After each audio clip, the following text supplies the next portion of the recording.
नमस्कार मित्रों, आज मैं आपके सम्मुख प्रस्तुत हूँ कामायनी पर बात करने के लिए। कामायनी पर एक विस्तृत वार्ता हो सकती है। तो कामायनी के कथावस्तु पर, कथाशिल्प पर बात करने से पूर्व हम इसकी कथा को पहले जानेंगे, जिसके पश्चात इसकी रूपरेखा और जो इसका काव्य है उसको समझने में अत्यंत सरलता होगी। तो भारतीय संस्कृति में ऐसा माना जाता है और इसकी कथा, कामायनी की जो कथा है वो मुख्यतः शतपथ ब्राह्मण और अन्य वैदिक ग्रंथों से ली गई है। तो भारतीय संस्कृति में ऐसी परंपरा है कि प्रलय की कल्पना की गई है।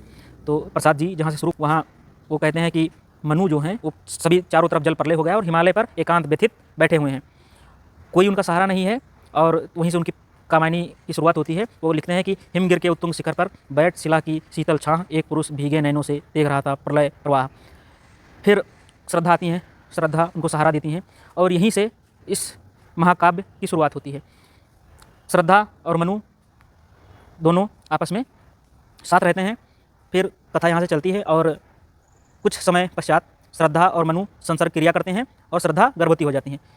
श्रद्धा गर्भवती हो जाती हैं तो श्रद्धा अपने जो पुत्र है, जो अभी इस धरती पर आया नहीं, उसे अत्यंत स्नेह करने लगती हैं।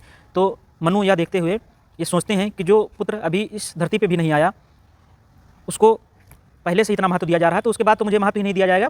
तो मनु वहाँ से बिना बताए श्रद्धा को चले जाते हैं। तब पुनर्मिलन में उसकी मार्मिक अभिव्यक्ति करते हुए प्रसाद जी लिखते हैं, श्रद्धा कहती हैं कि रूठ गया था अपनेपन से अपना सकी न उसको मैं, वह तो मेरा अपना ही था भला मनाती किसको मैं, यही भूल अब सूल सर्दिश है साल रही उर्मे मेरे, कैसे पाऊंगी उसको मैं कोई आकर कह दे रे।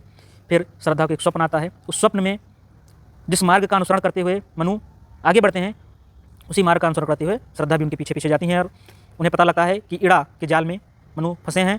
और इड़ा जो बुद्धि का प्रतीक है, मनु मन के प्रतीक हैं और श्रद्धा उदात्त भावना का प्रतीक है।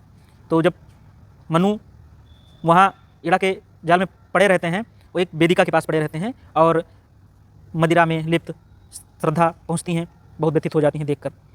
मानो जो श्रद्धा का पुत्र है उसने भी जन्म ले लिया है, वो भी देखकर चारों तरफ अपने महलों को देखकर, ऊंची ऊंची अट्टालिकाओं को देखकर वो भी चमत्कृत हो जाता है। तो ये कथा यहीं से चलती है और इन कथानक को, जो ये कथा है, इसको प्रसाद जी ने अपने कामायनी में 15 सर्गों में अभिव्यक्त किया है। चिंता से लेकर आनंद। चिंता, जहाँ चिंता का अर्थ ये हुआ, ये है कि जहाँ मनु एकांत बैठे हैं, व्यथित बैठे हैं, वहाँ से शुरू होकर आनंद तक की यात्रा उन्होंने 15 सर्गों में की है। और इन 15 सर्गों की यात्रा करने में प्रसाद जी को 8 वर्षों का समय लगा। 1927 को इस रचना का प्रारंभ करते हैं प्रसाद जी और 1935 के बसंत पंचमी के दिन इसका समापन होता है। और एक उनके मित्र हैं, मुझे नाम तो स्मरण नहीं हो रहा है, अंतरंग संस्मरणों में वो लिखते हैं कि प्रसाद जी कामायनी लिखने के दौरान अस्वस्थ भी थे, लेकिन उन्होंने इसकी परवाह के बिना भी कामायनी की रचना जारी रखी। और कामायनी छायावाद के उन्नयन का शीर्ष ग्रंथ माना जा सकता है।